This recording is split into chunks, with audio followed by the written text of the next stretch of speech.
ما لم تمسوهن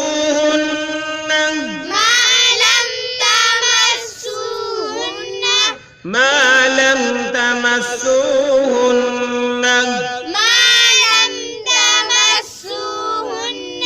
أو تفرضوا لهن أو تفرضوا لهن